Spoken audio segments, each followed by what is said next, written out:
딸의 마지막 소원을 들어주지 않은 어머니. 오랜 옛날 어느 마을에 세력 좋고 돈 많은 양반이 살고 있었습니다. 슬아의 아들 하나, 딸 하나를 두었지요. 딸은 나이가 들면서 더욱 아름다워졌습니다. 처녀의 부모는 하루빨리 짝을 지어주고 싶었지만 적당한 사윗감이 없었지요. 사윗감이 없었다기보다는 입에 맞는 짝이 없었던 것이었습니다. 어느 봄날 처녀는 읽고 있던 책을 덮어두고 뜰로 나왔지요. 꽃내음을 만끽하며 뜰을 거니고 있던 등 뒤에서 갑자기 은기척이 들렸습니다.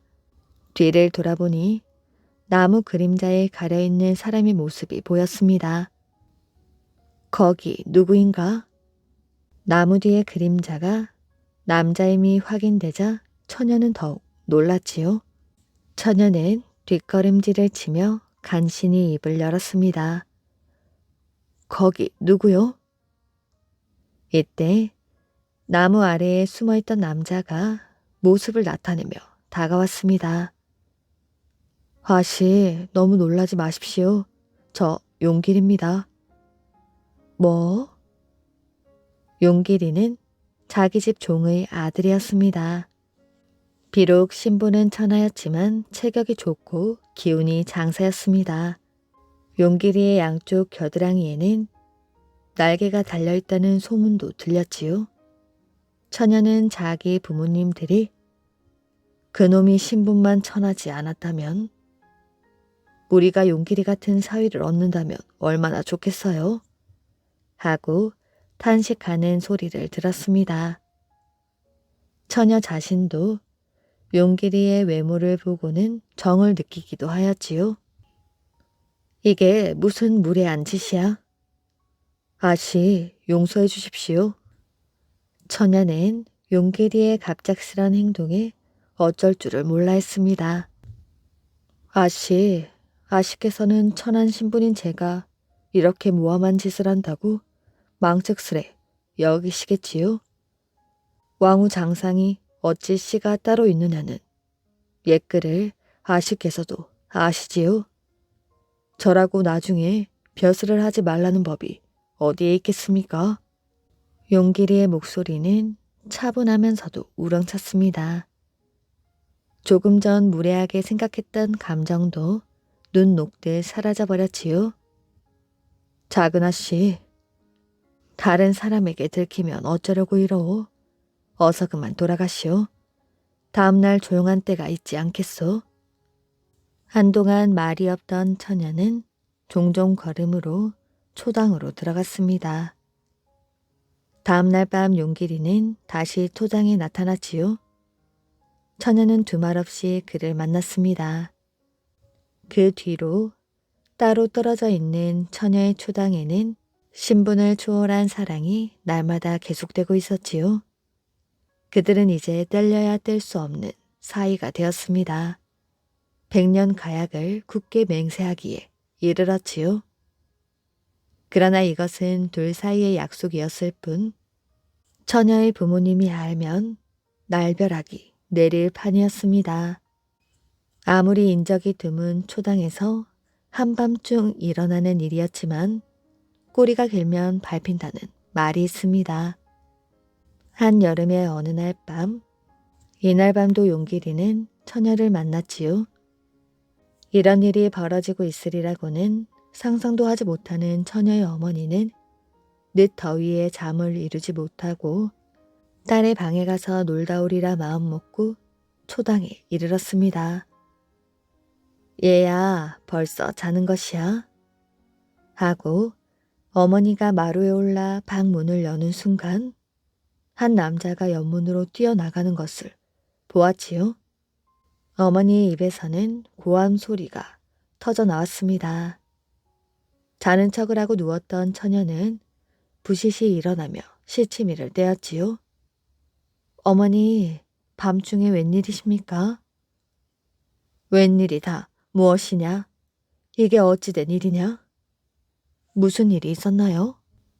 지금 용길이 놈이 이 방에서 뛰쳐나가는 것을 보았다. 어머니가 잘못 보신 게 아닙니까? 내가 아무리 눈이 어두워도 용길이를 못 알아본단 말이냐? 시침이 떼지 말거라. 저는 정말 모릅니다. 처녀는 끝까지 모른다고 잡아떼었습니다. 처녀의 어머니는 용길이가 딸이 문을 열어놓고 자는 사이에 뛰어들어온 것이 분명하다고 생각했습니다. 처녀의 어머니는 너무나도 분하여 잠시도 참을 수가 없었지요. 곧바로 내실로 달려 들어가 남편을 깨우고 아들을 불렀습니다. 남편과 아들이 이 말을 듣고 모두 펄쩍 뛰었지요. 그놈을 당장 죽여야지. 그대로 두었다가는 큰일 나겠습니다, 어머니. 용길이는 보통 놈이 아니야. 그놈의 겨드랑이에는 날개까지 돋은 장사인데 섣불리 건드렸다가는 해를 입기 십상이지. 용길이의 힘을 누구보다 잘 아는 내외는 아들을 만류하면서 머리를 맞대고 방도를 강구하여 장사는 겨드랑이의 날개만 떼어내면 힘을 못 쓴다는 말에 따라 날개를 떼어버려야겠다고 의견을 모았습니다. 용길이에게는 한 가지 특징이 있었지요. 한번 잠이 들었다 하면 천하가 떠나가도 코를 골고 자는 것이었습니다. 잠이 든 후에는 그 누구도 깨울 수가 없었지요. 용길이에게는 행여 눈치를 보이면 안 되겠으므로 일체 내색을 하지 않고 은밀히 추진하기로 했습니다. 다음날 아침 신복인 하인을 불러 은밀히 분부하였지요. 하인은 용길이가 장사라고 칭송받는 데 대하여 은근히 질투하고 있었던 터라 기회가 왔다며 좋아했습니다. 그날 밤 처녀의 방에서 뛰쳐나온 용길이는 필시 무슨 거조가 있을 것이라고 생각하였으나 다음 날이 되어도 아무 동종이 없으므로 불안함을 느끼면서 다음 날 밤 초당으로 숨어 들어가게 되었지요. 그런데 방 안에는 아무도 없었습니다. 사흘째 되는 날 용길이는 초조한 마음을 걷잡을 수가 없어서 자기 어머니께 물었지요. 작은 아씨가 초당에서 안채로 옮겼다면서요? 그저께 저녁 안채로 옮긴 모양인데 어떻게 된 일인지는 모르겠더구나. 그런데 어쩐 일인지 안채로 옮긴 후에는 그 고운 얼굴에 수심이 가득하고 그 좋아한다던 글 공부도 건성으로 한다고 하는구나. 혹시나 안채의 동정을 살필 수 있을까 하는 기대에서 바깥 마당을 어슬렁거리던 용길이는 연못가에 서 있는 나무 아래에서 거적을 깔고 누웠다가 자기도 모르는 사이에 잠이 들어버리고 말았습니다. 용길이의 동정을 살피던 하인이 이 기회를 놓칠 리가 없었지요. 용길이가 깊이 잠이 빠진 것을 확인한 하인은 굵은 밧줄로 칭칭 동여매고는 날카로운 칼로 겨드랑이 날개를 떼어버리고 말았습니다. 이젠 기운이 장사인 용길이도 힘을 쓸 수가 없었지요. 일이 성사된 것을 안 죄인은 용길이의 몸뚱이에 큰 돌멩이를 달아서 청길 못에 던져버리라고 명령했습니다. 하인들이 용길이를 못 속에 던지자 용길이는 한참 만에 다시 불쑥 솟구쳐 물 위로 몸을 드러내놓고 목가에 서 있는 처녀의 오라비를 보며 말했습니다. 내 이제 살아보았자 아무 소용이 없으므로 죽기는 죽는다. 하지만 내가 죽으면 네 누이도 반드시 따라 죽을 것이야. 네 누이의 시체도 나와 함께 이 못 속에 던져다오. 만일 내 말을 어기면 네 집안에 큰 우환이 있을 것이다. 말을 마친 용길이는 다시 물속에 잠겼습니다. 그리고는 한참 뒤 큰 벌 한 마리가 물속에서 나와 못을 한 바퀴 돌고는 어디론가 날아가 버렸지요. 그 뒤부터 이곳 사람들은 이 웅덩이를 장사 못이라고 부르게 되었습니다. 장사 용길이가 무참히 죽은 다음 날 아침 처녀 어머니가 처녀의 방문을 열어보니 딸이 어딜 갔는지 보이지 않았습니다. 어머니는 불길한 예감이 들어 여기저기를 찾아보았더니 딸도 용길이의 뒤를 따라간 것이었습니다. 처녀의 방에는 이런 편지가 적혀 있었지요. 제가 죽으면 저도 같이 청길못에 던져주십시오. 불효한 소녀의 마지막 소원입니다. 그러나 체면을 따지는 처녀의 집에서 그 소원을 들어줄 리가 없었습니다. 처녀의 아버지는 펄쩍 뛰며 처녀를 다른 곳에 묻어주었습니다. 양반집 교수를 종놈과 같이 묻다니 어림도 없는 말이지. 그리하여 처녀와 용길이의 마지막 소원은 이루어지지 않게 되었습니다. 그런데 그 뒤로 이 집안에서는 여자아이가 태어나서 15살만 넘기면 죽어버리곤 하였지요. 그리하여 15이 되기 전에 서둘러 시집을 보냈다고 합니다.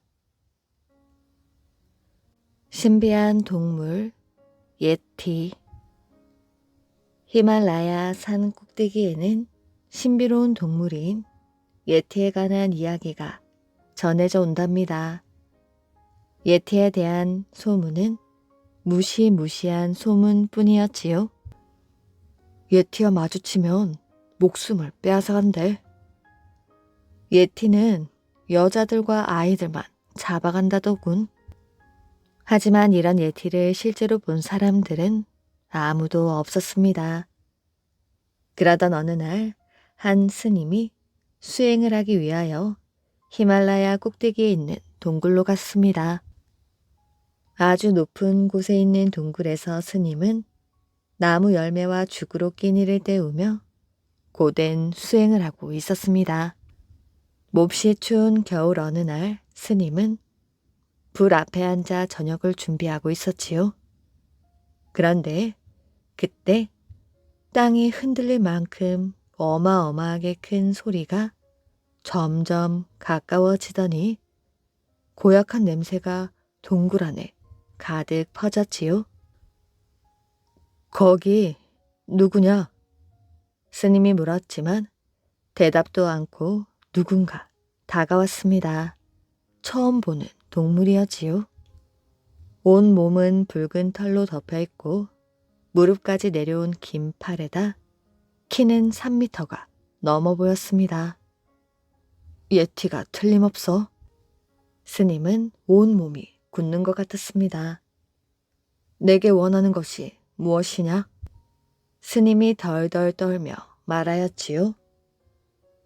그랬더니 예티가 아무 말 없이 팔을 스님에게 내미는 것이 아니겠어요? 예티의 팔에는 날카로운 창이 깊이 박혀 있었습니다. 오래된 상처인지 고약한 냄새가 나고 있었지요. 스님은 정성을 다해 예티의 상처를 치료해 주었습니다. 귀한 기름도 아끼지 않고 발라주었지요. 치료가 끝나자 예티는 가파른 절벽 사이로 사라져 버렸습니다. 내가 예티를 직접 보다니. 그런데 다음날 아침 동굴 밖으로 나간 스님은 깜짝 놀랐습니다. 동굴 앞에 사냥한 새와 토끼 사슴이 가득 쌓여 있는 것이었지요. 예티는 자신을 정성껏 치료해 준 스님에게 은혜를 갚고 싶었던 것이었습니다. 그 뒤로도 예티는 하루도 빠짐없이 계속 선물을 놓아두고 갔습니다. 그런데 어느 날부터인가 발걸음이 뚝 끊기고 말았지요. 스님은 예티에게 무슨 일이 있는가 하고 숲으로 찾아 나섰습니다. 그리고 한참 동안 숲속을 헤맨 끝에 여러 개의 뼈 조각을 발견하였지요. 예티? 스님은 뼈 조각을 하나하나 소중히 모아서 고향에 있는 절로 돌아오게 되었습니다. 놀라지 마십시오. 이건 예티의 뼈 조각입니다. 예티는 우리가 생각하는 괴물이 아니에요. 스님은 절에 있는 다른 스님들에게 자신이 겪은 일을 모두 이야기했습니다. 그리고 나서 예티의 뼈를 아무도 찾을 수 없는 곳에 보관하였지요. 사람들은 예티를 원숭이라기도 하고 오랑우탄이라고도 합니다. 그리고 또 인류의 조상이라고도 합니다. 하지만 정확한 것은 아무것도 없습니다. 예티는 그날 이후 그 누구 앞에도 모습을 드러낸 적이 없었기 때문이지요. 가리왕의 깨달음. 옛날에 남인도 가라우국에 가리왕이 살고 있었습니다. 가리왕은 성격이 아주 포악한 왕이었지요. 어느 날 왕은 많은 신하들과 궁녀들을 데리고 사냥을 즐기고 있었습니다. 사냥을 즐기던 가리왕은 잠깐 잠에 빠졌지요. 왕이 잠들자 궁녀들은 왕의 곁을 벗어나 숲의 정취에 흠뻑 취해 있었습니다. 궁녀들은 더 깊은 산속으로 들어가 보았지요. 궁녀들은 그곳에서 바위 위에서 수행 중인 선인을 보았습니다. 궁녀들은 설법을 청하였지요. 그러나 선인은 아무 말이 없었습니다. 궁녀는 선인을 향해 꽃을 뿌리며 자신들을 위한 설법을 해달라고 졸랐습니다. 마침내 선인은 요청에 응하였고 궁녀들은 선인의 설법을 듣느라 시간 가는 줄을 몰랐지요. 잠에서 깨어난 가리왕은 궁녀들이 없어진 것을 알고 기분이 몹시 좋지 않았습니다. 왕은 궁녀들을 찾으러 나섰지요. 한참을 찾아 헤맨 끝에 자신의 궁녀들이 선인과 함께 있는 것을 보았습니다. 그 모습을 본 가리왕은 화가 폭발하고 말았지요. 감히 내 궁녀들에게. 궁녀들은 왕이 온 것을 보고 화들짝 놀라 머리를 조아렸습니다. 가리왕은 궁녀에게 다가가 물었지요. 이 자는 깨달음의 경지에 다다른 자인가? 선인이 말했습니다. 아직 그만한 수행은 쌓지 못하였습니다. 그럼 성인의 경지는 이루었는가?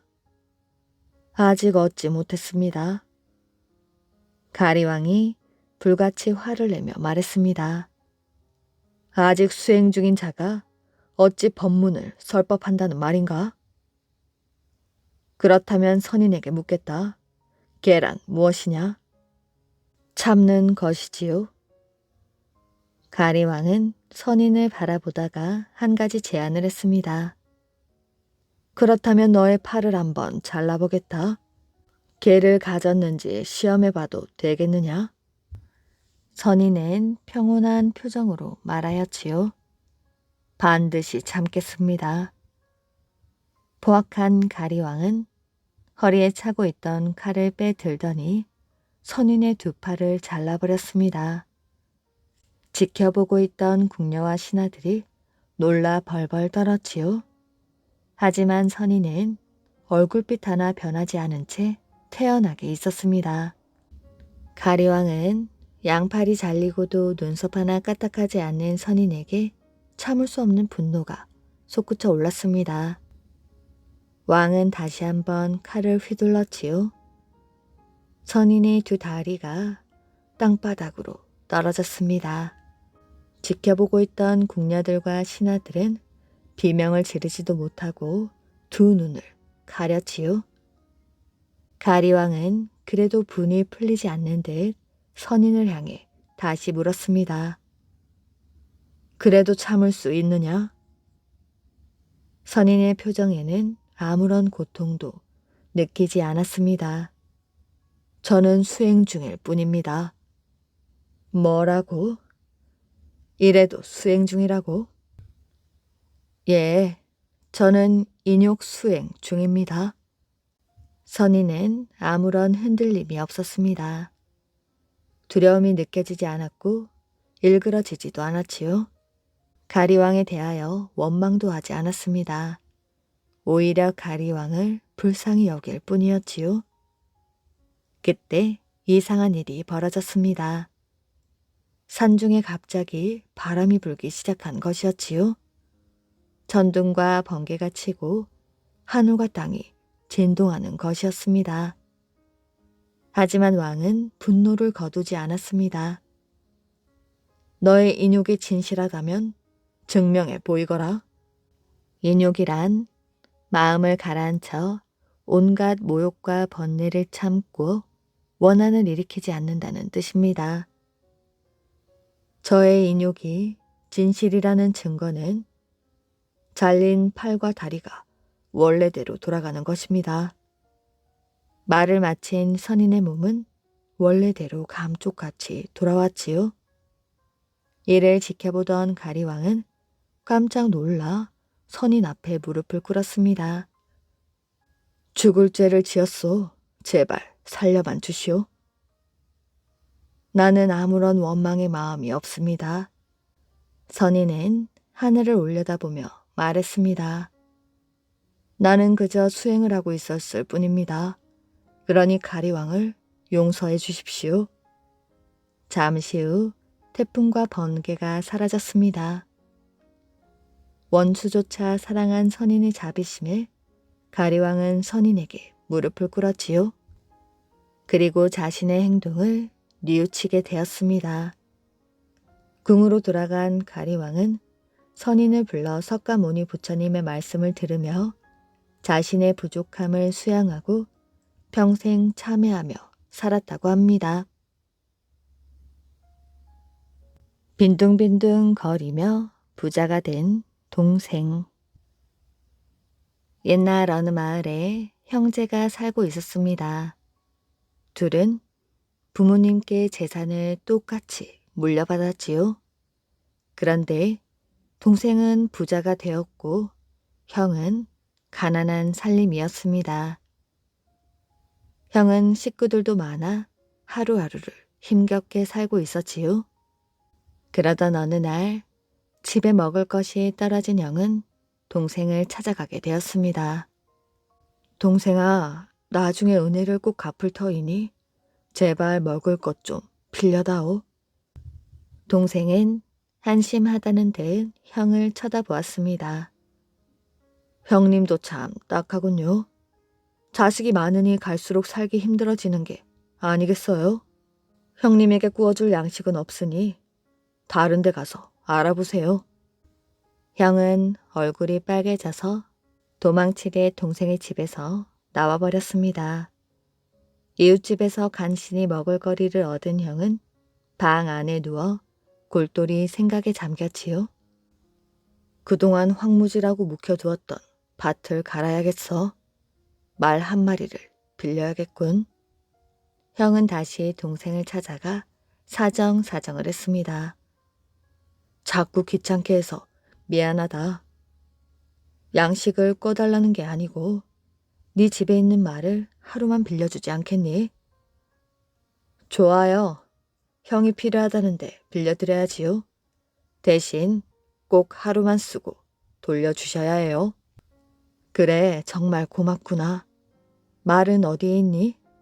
밭에 묶어놓았으니 끌고 가면 됩니다. 형은 말을 빌리게 되어 아주 기뻤지요. 형은 동생네 밭으로 뛰어갔는데 웬 낯선 남자가 밭을 갈고 있었습니다. 동생네 집에 하인이 새로 왔나? 처음 보는 사람인데. 형은 그 사람에게 슬그머니 다가가서 물었지요. 난 이 밭 주인의 형 되는 사람입니다. 당신은 새로운 하인인가요? 아니요. 전 당신 동생네 복의 신입니다. 당신 동생이 빈둥빈둥 놀면서도 부자가 된 것은 다 내 덕이지요. 아니, 그럼 어째서 나에겐 복의 신이 없는 것이지요? 복의 신이 없어서 내가 이토록 가난하게 사는 것인가요? 복의 신은 누구에게나 다 있어요. 당신의 밭에 가보시오. 복의 신이 쿨쿨 자고 있을 것이니. 그 말을 들은 형은 말을 빌리는 것도 잊은 채 자기 밭으로 달려가 보았습니다. 그랬더니 어떤 남자가 밭에 누워 코를 골며 자고 있는 것이 아니겠어요? 이봐요. 당신이 나의 복의 신이시죠? 이렇게 잠만 자면 어떡합니까? 당신이 일을 하지 않으니 내가 가난하게 사는 것이 아닙니까? 남자가 눈을 뜨고 그 말을 듣더니 이렇게 말했습니다. 나보고 밭을 갈라고요? 난 그런 일은 할 줄 모릅니다. 농사에 대해서는 아는 것이 하나도 없어요. 나를 부려먹고 싶으면 장사를 시작하시오. 나는 장사라면 뭐든 잘할 수 있어요. 장사를 하려면 미천이 있어야 할 게 아니오. 돈이라고는 한 푼도 없는데 무슨 수로 장사를 한단 말입니까? 집에 있는 헌 옷이라도 시장에 내다 팔아보시오. 그 돈으로 다른 물건을 사서 또 팔고 그렇게 몇 번 하다 보면 미천이 생길 것이오. 그 뒤부터는 내가 알아서 할 것이오. 형은 복의 신이란 남자의 말을 듣고 귀가 솔깃해졌습니다. 그래서 집으로 돌아와 가족들에게 말하였지요. 오늘 당장 도시로 이사를 가자. 농사일은 그만두고 장사를 할 것이야. 돈 한 푼 없는데 장사라니요. 잔말 말고 내가 시키는 대로 해. 형은 짐을 모두 싸서 밖에 내놓았습니다. 그리고는 방마다 자물쇠를 채워놓았지요. 그런데 그때 어디선가 울음소리가 들렸습니다. 누구요? 방 안에서 누군가 울며 말하였지요. 나는 가난의 신입니다. 당신들이 도시로 떠나면 나 혼자 여기 남아 외롭게 살아야 하잖아요. 그게 서러워서 울고 있습니다. 형은 방 안을 들여다보았습니다. 처음 보는 사람이 방 안에서 울고 있었지요. 어째서 내가 가난하게 살아왔는지 알겠군. 저 녀석이 내 곁에 들러붙어 있어서야. 형은 가난의 신이 자기를 따라올까 걱정이 되었습니다. 울지 말아요. 당신도 우리와 한 식구니 데려가 줄게요. 그러고는 자물쇠를 풀어 문을 열어주었습니다. 가난의 신은 기쁜 얼굴로 밖으로 나왔지요. 형은 나무 상자를 가리키며 말했습니다. 당신은 사람들 눈에 띄면 안 되니 이 속에 들어가 있어요. 가난의 신은 형의 말을 믿고 나무 상자 속으로 쏙 들어갔습니다. 그러자 형은 뚜껑을 꽉 닫더니 상자에 못을 박았습니다. 내가 너를 데리고 갈 것 같아. 어림도 없지. 형은 집 앞마당에 구덩이를 깊게 파고 나무 상자를 묻어버렸습니다. 형은 도시로 이사하여 장사를 시작하게 되었지요. 복을 신 덕분인지 장사가 아주 잘 되었습니다. 큰 돈을 벌 수 있었지요. 한편 동생은 점점 망해가고 있었습니다. 복의 신이 도와주지 않았기 때문이었지요. 빈둥빈둥거리는 주인을 위하여 더는 일하고 싶진 않군. 아무 보람도 없으니 말이야. 동생은 얼마 못 가 알거지가 되고 말았습니다. 동생은 자신의 신세가 처량하게만 느껴졌지요. 그러던 어느 날 동생은 형에 대한 소문을 들었습니다. 동생은 형을 만나려고 도시로 갔습니다. 형의 집은 금방 찾을 수가 있었지요. 도시에서 가장 큰 집이었습니다. 형은 동생을 반갑게 맞이해 주었습니다. 잔치를 벌여주고 살 집도 마련해 주었지요. 그런데 동생은 형을 고맙게 생각하지 않고 안입 곱게 생각했습니다. 돈 좀 벌었다고 거들먹거리기는. 어떻게 하루아침에 부자가 되었지? 어느 날 동생은 형에게 물었습니다. 형님은 시골에서 농사만 짓던 분인데 어떻게 장사로 부자가 된 것입니까? 아, 그게 말이지. 형은 동생에게 지금까지 있었던 일을 모두 털어놓았습니다. 복의 신을 만났던 일이며 가난의 신을 나무 상자에 넣어 집 마당에 구덩이를 파서 묻은 일, 복의 신의 도움으로 장사를 한 일까지 모두 이야기하였지요. 그런데 동생은 형을 망하게 할 궁리만 했습니다. 형이 가난의 신을 묻어두고 왔다고. 내가 그를 꺼내서 형에게 보내야지. 그럼 형은 다시 가난해지겠지. 동생은 고향으로 돌아와 형네 집 마당을 샅샅이 뒤졌습니다. 형이 묻었다는 나무 상자를 찾아낼 수 있었지요.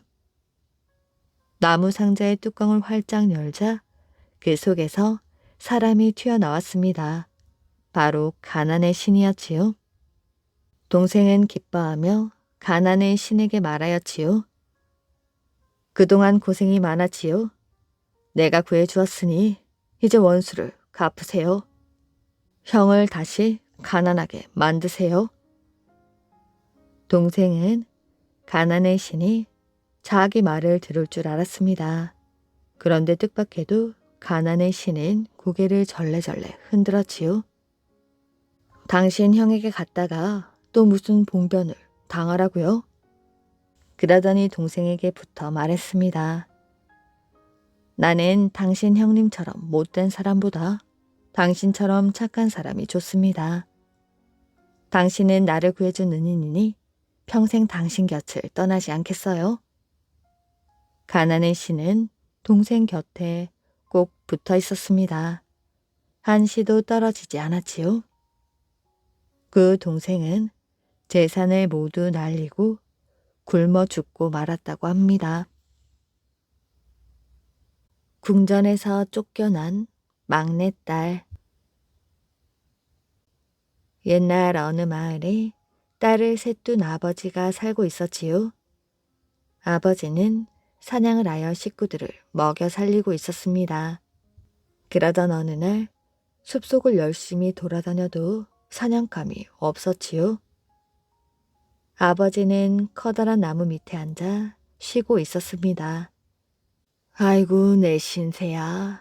이제 나이가 들어 돌아다니기도 힘들구나. 그러자 갑자기 까만 얼굴을 한 사람이 나타났습니다. 할아버지, 제게 무슨 볼일이 있으신가요? 볼일이라니? 난 자네를 부른 적이 없다네. 틀림없이 부르셨어요. 조금 전에 아이고 내 신세야 라고 했잖아요. 제 이름이 바로 아이고 내 신세랍니다. 하지만 난 그저 식구들을 어찌 먹여 살릴까 걱정이 되어 한숨을 쉰 것이라네. 가족이 어떻게 되시는데요? 딸만 셋이라네. 셋 중에 누가 제일 낫습니까? 막내딸이 제일 낫지. 아버지가 힘들 때마다 따뜻하게 위로를 해주는 것은 늘 막내딸 뿐이었습니다. 그 말을 듣고 아이고 내 신세가 물었지요. 저는 햇님의 하인입니다. 할아버지의 막내딸을 햇님의 아내로 삼는 것이 어떻겠습니까? 그 대신 할아버지와 다른 따님들도 큰 부자가 되게 해드리겠습니다. 하지만 아버지는 고개를 갸웃거렸습니다. 그거야 딸아이에게 먼저 물어봐야지. 집으로 돌아간 아버지는 막내딸에게 산에서 있었던 일을 이야기했습니다. 막내딸은 고생하는 아버지를 생각하며 두말 없이 햇님의 아내가 되겠다고 하였지요. 다음 날 두 사람은 함께 산으로 올라갔습니다. 아이고 내 신세야. 아버지가 나무 밑에서 그를 부르자 그가 나타났습니다. 그는 막내딸을 데리고 햇님의 궁전으로 갔습니다. 이렇게 해서 막내딸은 햇님과 결혼을 하여 함께 살게 되었지요. 덕분에 아버지와 두 언니들도 부자가 되어 행복하게 살 수 있었습니다. 막내딸은 멋진 궁전에서 하루하루를 행복하게 살고 있었습니다.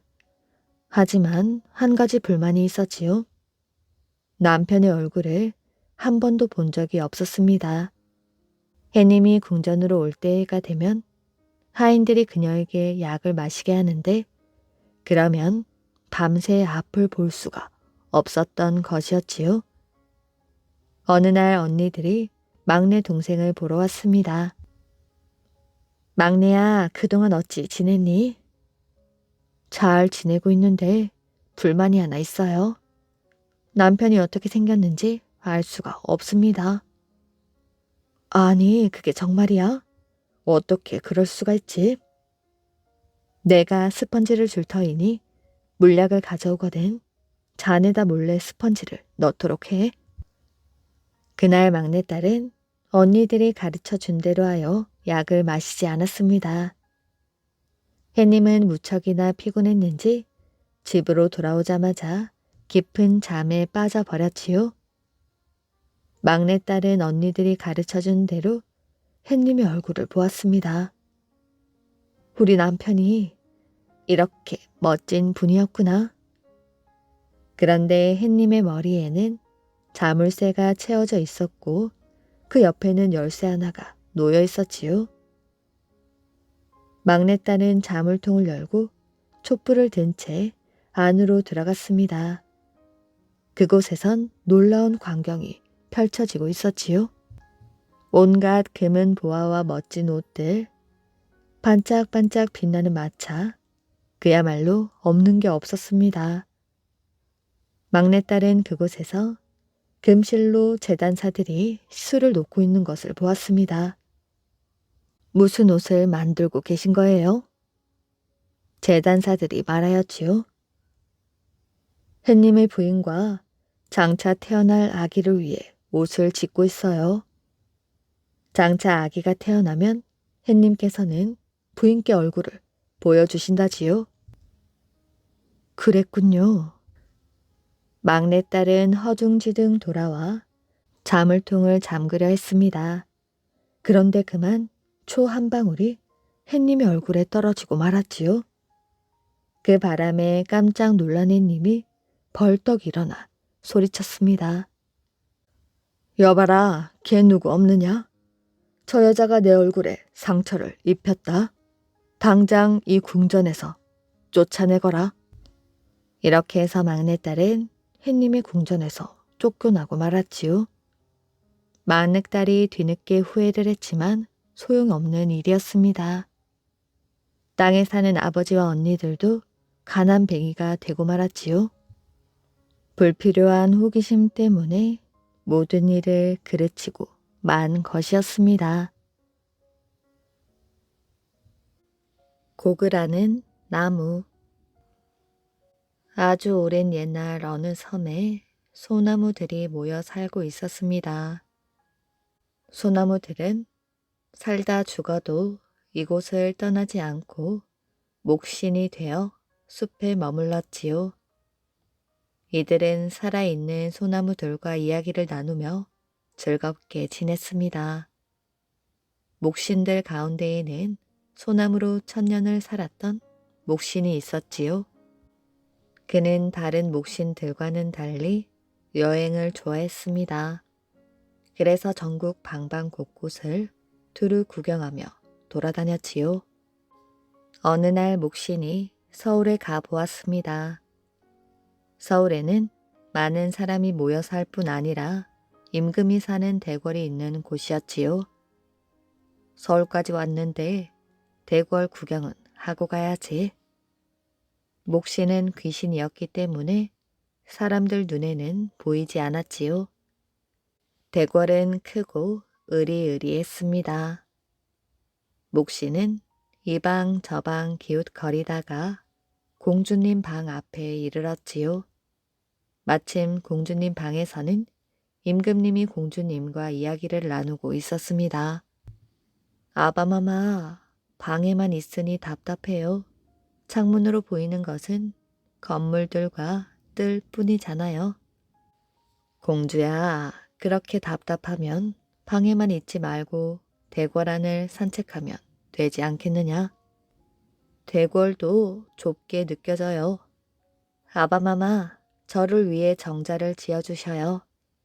뜰에다 정자를 높게 지어주시면 저는 바깥 세상을 마음껏 내다볼 수 있고 얼마나 좋아요.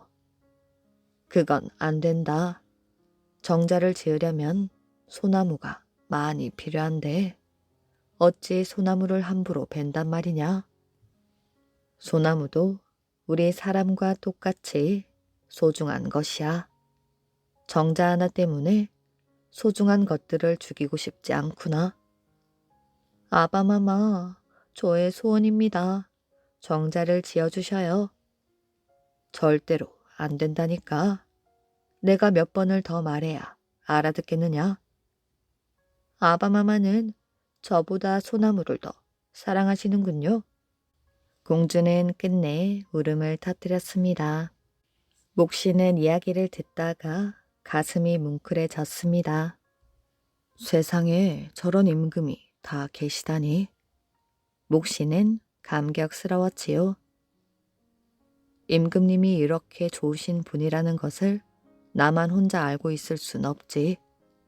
목시는 대궐에서 나와 자기가 살고 있던 섬까지 한달음에 달려갔습니다.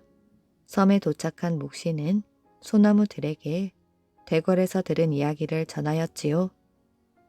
그러자 소나무들은 감격의 눈물을 흘렸습니다. 내가 50년 넘게 살고 있지만 그런 훌륭한 임금님이 계시다는 것은 처음 들었어. 소나무들은 감격에 젖은 목소리로 저마다 한마디씩 했습니다. 그 중에서 가장 나이가 많은 소나무가 말하였지요. 나는 어차피 죽을 날이 멀지 않았는데 착한 임금님을 위해 보람된 일을 하고 싶구나. 공주님의 정자에 쓸 제목이 되겠어. 그러자 다른 소나무들도 말했습니다. 나 역시 제목이 될 테야. 나도. 모든 소나무들이 공주님이 정자에 쓸 제목이 되겠다고 나섰습니다. 그리하여 소나무들은 서울로 가기 위하여 줄을 차례로 섰지요. 목신이 말했습니다. 서울 가는 길은 내가 아니 내 뒤를 따라오라고. 목신이 맨 앞에 서서 바다를 건넜습니다. 소나무들은 두 줄로 나란히 서서 그 뒤를 쫓았지요. 소나무들은 낮에는 잠을 자고 밤에만 걸었습니다. 서울을 향해 걸어가는 소나무 행렬은 십리까지 길게 이어져 있었지요. 그런데 소나무들이 경상도 경산 고을을 지나고 있을 때였습니다. 날벼락 같은 소식이 전해지고 말았지요. 뭐라고? 공주님이 병으로 갑자기 세상을 떠나셨다고? 세상에 이럴 수가. 가엾어라. 그렇게 정자를 원하셨는데. 이젠 서울로 가도 소용이 없잖아. 공주님이 계시지 않으니 말이야. 소나무들은 멈추어 서서 이런 이야기를 주고받았습니다. 그때 목신이 말하였지요. 무엇들 하고 있나? 대궐 쪽을 향해 머리를 조아리고 곡을 해야지. 곡은 사람이 죽었을 때에 소리내어 우는 일입니다. 소나무들은 목신이 시키는 대로 대궐 쪽으로 머리를 조아렸지요. 그러고는 큰 소리로 울었습니다. 소나무들은 금방 울음을 그치지 않았지요. 밤낮 없이 울고 또 울었습니다. 길가에 쭉 늘어선 채 대궐 쪽을 향해 오랫동안 머리를 조아리고 있다 보니 소나무들은 허리가 굽어버렸지요. 그리고 발도 선 채로 굳어버렸습니다. 수백 년이 지났지만 그때 그 소나무들은 아직도 그 자리에 남아 공주님을 위해 곡을 하고 있다고 합니다. 고든 마음씨를 가진 선비. 옛날 어느 마을에 바느질 솜씨로 유명한 부인이 있었습니다. 이 부인의 남편은 과거 공부를 아는 선비였지요. 그래서 일을 하지 않고 집에서 날마다 공부만 했습니다. 그러던 어느 날 부인의 일감이 하나 둘씩 떨어지기 시작하더니 얼마 후에는 일감이 없어지고 말았습니다. 부인은 이 동네 저 동네를 전전하며 일감을 구해 보았지만 마땅한 일감을 구할 수는 없었지요. 이 일을 어쩌나 쌀이 떨어져 당장 어머니 진지상도 못 차려 드리겠으니 부인은 안타까워 발만 동동 굴렀습니다.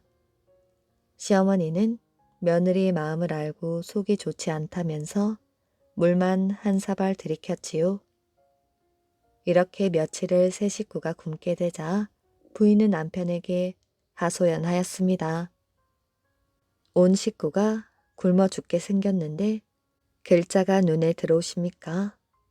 그러지 말고 어디 가서 먹을 것을 좀 구해봐요. 남편도 부인의 마음을 모르는 바가 아니라 마지못해 책을 덮고 일어섰습니다. 네, 다녀오리다. 밖으로 나온 남편은 갈 길이 막막했습니다. 땅덩이가 없어서 지어놓은 곡식도 없고 남에게 곡식을 빌리자니 지금까지 빌려다 먹은 곡식도 갚지 못해 사람들에게 면목이 없었습니다. 더군다나 흉년이 들어 다들 어려운 형편이었지요. 어디 가서 쌀을 구한단 말이지. 남편은 한숨만 내쉬었습니다. 그러다가 마루 밑에서 낫을 한 자루 꺼내 들었지요. 어쩔 수 없지. 남편은 단단히 마음을 먹고 들로 나갔습니다. 남편은 들에서 가장 농사가 잘된 논으로 성큼성큼 들어갔습니다. 그러다가 걸음을 멈추고 이리저리 둘러보았지요.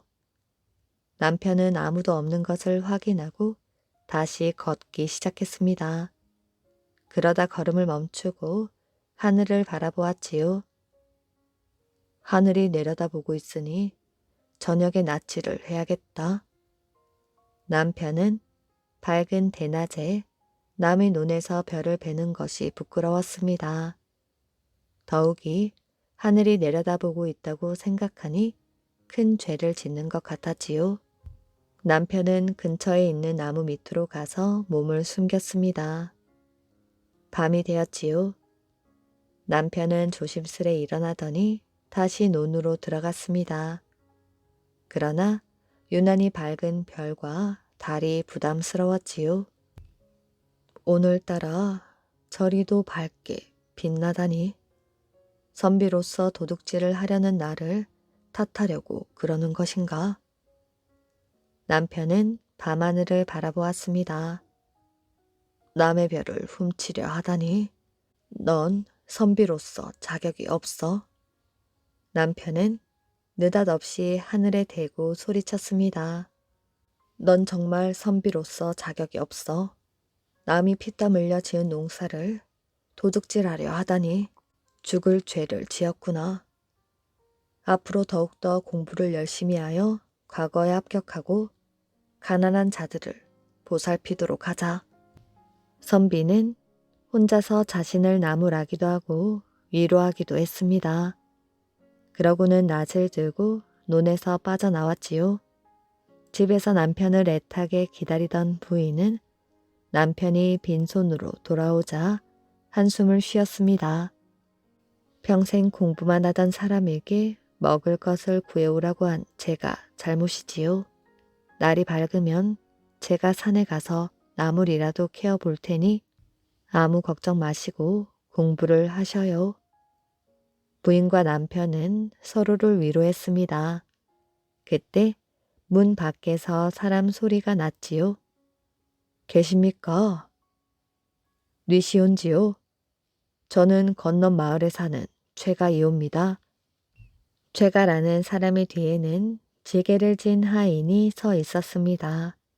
지게에는 쌀 한 가마가 올려져 있었지요. 최가는 하인에게 쌀을 부리게 한 다음 방으로 들어왔습니다. 밤늦게 실례인 줄 압니다만 꼭 드릴 말씀이 있습니다. 부부는 어리둥절해했습니다. 기진맥진하여 누워있던 어머니도 간신히 일어나 앉았지요. 방금 전 선비님께서 다녀가신 그 논 말입니다. 사실은 제가 그 논 주인인데 별을 지키려고 밤낮을 가리지 않고 숨어 있었지요. 남편은 그의 말을 듣자마자 얼굴이 빨개졌습니다. 정말 죄송합니다. 그럴 생각은 없었습니다. 남편은 최가 앞에서 무릎을 꿇고 사죄하려 하였지요. 그러자 최가는 두 손을 급하게 휘저으며 말했습니다. 아닙니다, 아닙니다. 그런 뜻이 아니라 제가 오늘 선비님께 참으로 많은 것을 배웠습니다.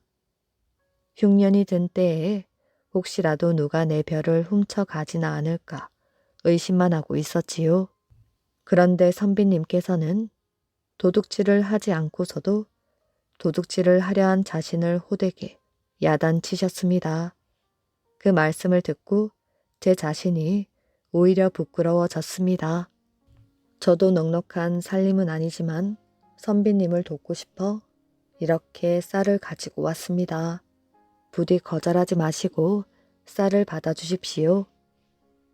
최가는 고개를 숙였습니다. 남편은 가만히 생각하다가 고개를 저었지요. 도움은 감사하지만 미안하여 도저히 못 받겠습니다. 그러자 최가가 부인을 바라보았지요. 부인, 제가 드리는 쌀값을 대신하여 저희 집에 오셔서 일을 해 주십시오. 그러면 되지 않겠습니까? 최가의 말에 부인은 고개를 끄덕였습니다. 서방님, 이분의 말씀대로 하시지요. 제가 이 댁에 가서 열심히 일을 하겠습니다. 부인은 남편을 설득하였지요. 남편은 부인의 말에 한참을 망설이다 최가의 도움을 받기로 했습니다. 그 뒤 최가의 도움으로 배를 골지 않게 된 선비는 더욱더 열심히 공부하여 과거에 합격하였지요.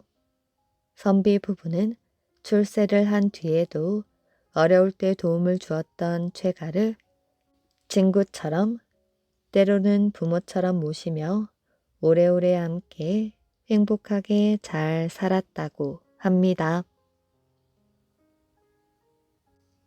호랑이와 소나기.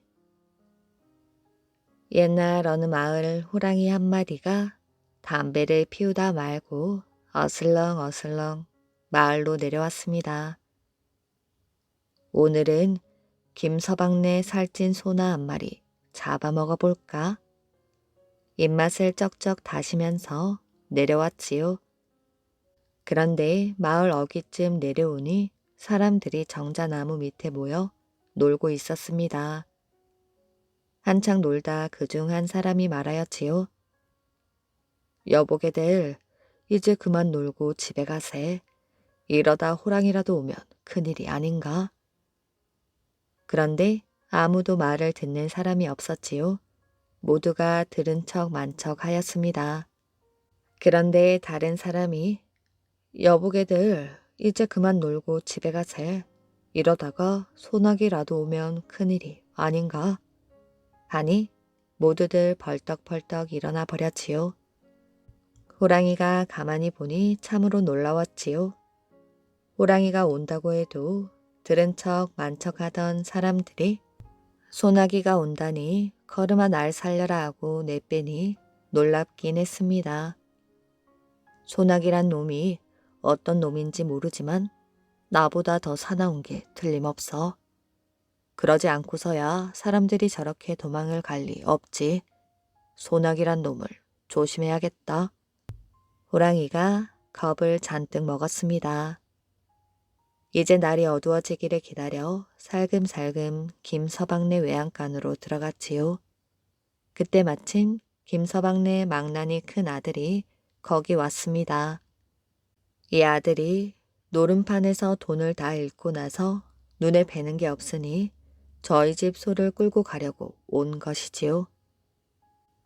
밤이 되어 어두컴컴하니 하나도 보이지 않았습니다. 외양간에 들어서니 시커먼 소가 2마리나 서 있었지요. 가만히 보니 하나는 큼지막하고 하나는 그냥 고만고만하였습니다. 우리 집 소가 언제 송아지를 낳았나? 그런데 어미소가 그새 살이 많이도 쪘군. 갖다 팔면 돈이 되겠는걸? 이렇게 생각하고는 망나니 아들이 큼지막한 놈의 귀를 딱 움켜잡고 다짜고짜 외양간 밖으로 끌고 나왔습니다. 그런데 그것이 소가 아니라 호랑이였지요.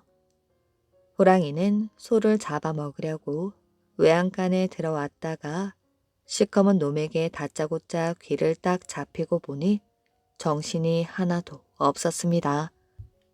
아이쿠, 이놈이 말로만 듣던 소나기로구나.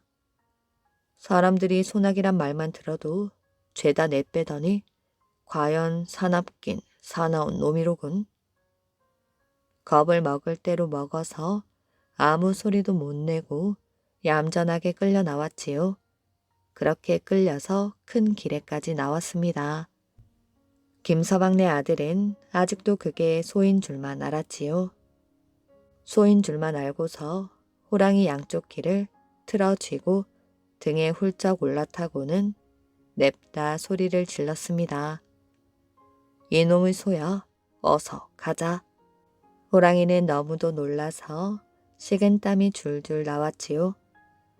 소나기란 놈을 업고 나니 그만 정신이 아득해져 버렸지요. 그래서 그냥 냅다 뛰었습니다. 걸음아 날 살려라 하고 뛰었지요. 그런데 호랑이 걸음이 좀 빠르나요?